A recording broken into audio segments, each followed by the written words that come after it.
Chances are, if you've been around the UNT campus, you've probably come across someone with a loudspeaker and some strong opinions, known to most students as the campus street preachers. One that I came across was nice enough to have a conversation with me. Okay, right on. Yeah, my name is Will Dietrich, and I would say I'm an evangelist, a disciple of Jesus Christ, a street preacher, open-air preacher. Any of those would follow. With Jesus, that we have union with Christ because Christ has died. Will has been open-air preaching for the last 3 years, and you can find him going between the UNT and Texas Women's University campuses. I started doing this because God saved me, essentially. Christ saved me from my sins, the way I was once living. I was once ensnared in my transgressions. And after studying the scriptures and realizing that God calls us to share our faith with others, I started preaching the gospel.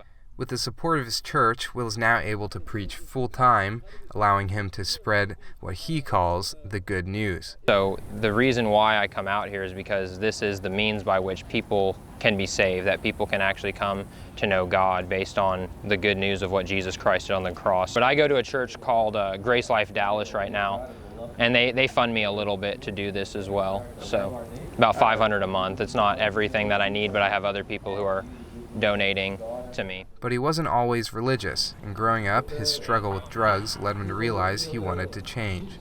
I did grow up with a Christian family, but I completely rejected the faith when I was about 13 and more definitively when I was 13, 15. I was always sort of wanting to identify myself with either some sort of clique or some sort of identity, just really searching an identity. And whenever I was 13 and in middle school, I started smoking weed, and so then I became a pothead. And then I was like, yeah, that's what I want to be. I want to be a pothead. That was who I wanted to be. And then started doing ecstasy and then acid.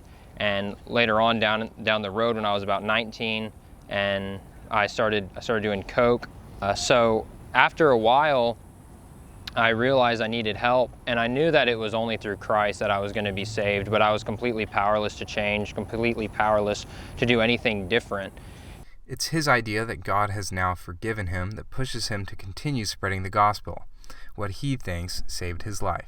So Jesus says, those who are forgiven little love little, and those who are forgiven much love much. And so I've been forgiven much. God forgave me of my sin and my meth addiction.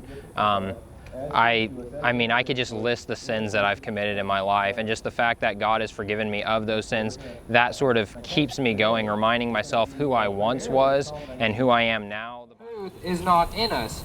If we confess our sins, He is faithful and just to forgive us our sins and to cleanse us from all unrighteousness. You see, in and of ourselves, we have all sinned, and this is why Jesus Christ